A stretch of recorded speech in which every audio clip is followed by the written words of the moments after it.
ओम नमः शिवाय। 16 सोमवार व्रत कथा। एक समय शिवजी पार्वती जी के साथ भ्रमण करते हुए मृत्युलोक में अमरावती नगर में आए। वहाँ के राजा ने सुंदर शिव मंदिर बनवाया था। शिवजी वहीं ठहरे।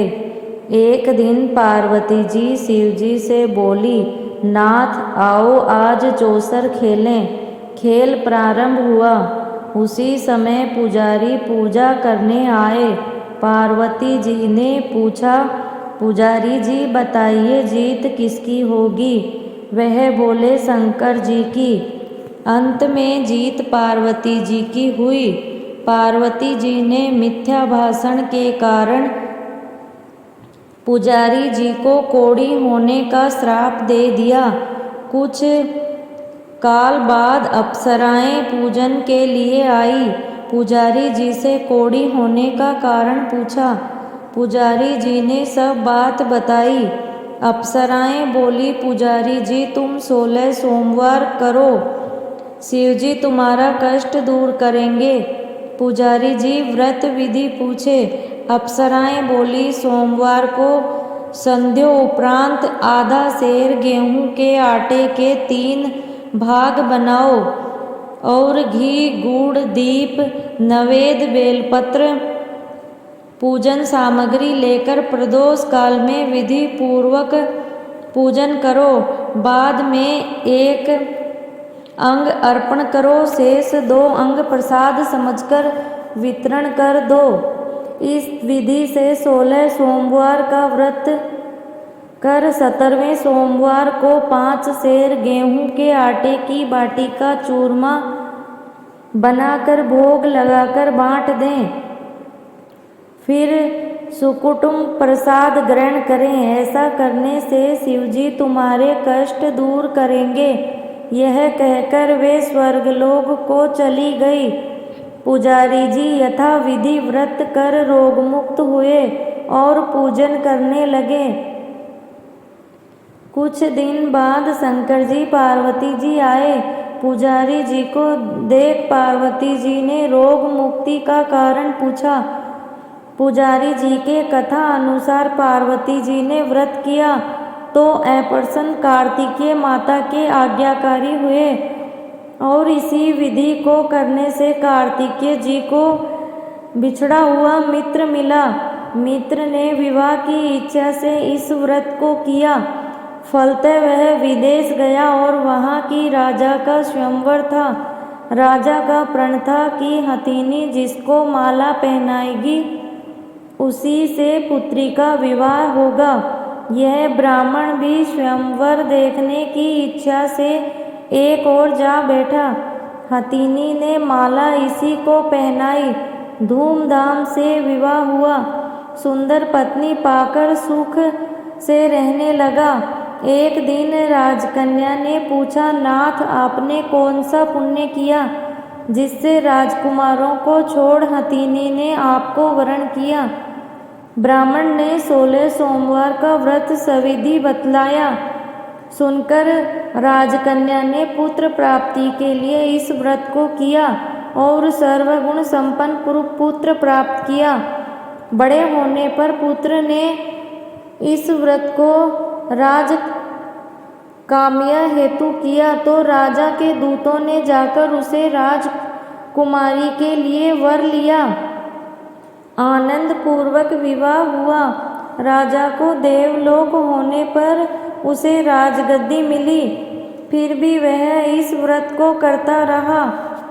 एक दिन उसने पत्नी से पूजन सामग्री शिवालय ले चलने को कहा, परंतु उसने दासियों द्वारा भिजवा दी। जब राजा ने पूजन कार्य समाप्त किया तब आकाशवाणी हुई कि इस पत्नी को निकाल दे, नहीं तो तेरा सत्यानाश कर देगी। प्रभु की आज्ञा मान उसने रानी को निकाल दिया। रानी नगर में एक बुढ़िया के पास गई। दीन देख बुढ़िया ने उसके सिर पर सूत की पोटली रख बाजार भेजा। रास्ते में पोटली उड़ गई।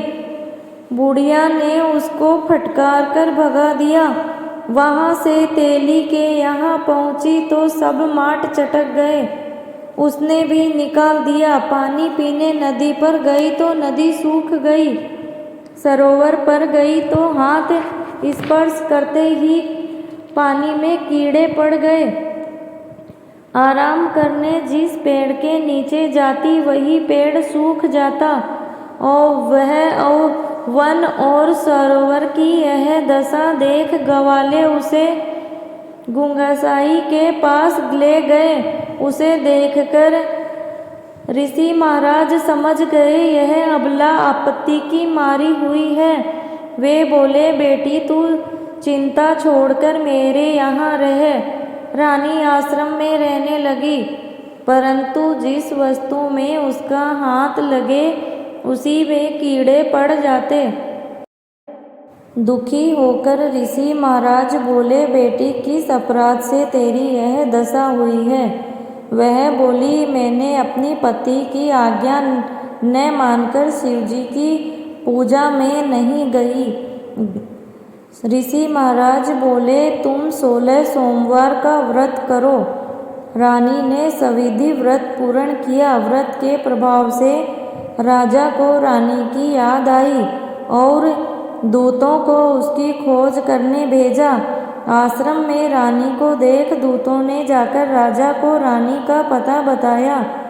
राजा ने जाकर ऋषि महाराज से बोला, महाराज यह मेरी पत्नी है। शिवजी के रुष्ट होने से मैंने इसका परित्याग किया।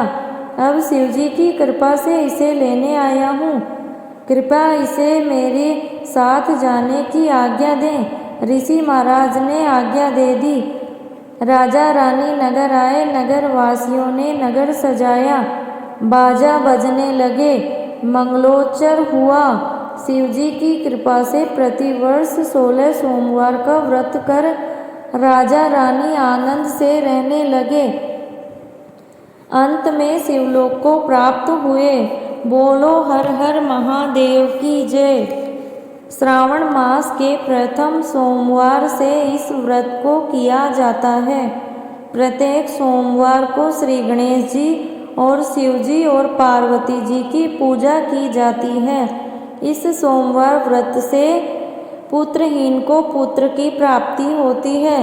निर्धन को धनवान होने का सुख मिलता है। स्त्री अगर यह व्रत करती है तो उसे पति की शिवजी रक्षा करते हैं। बोलो हर हर महादेव की जय।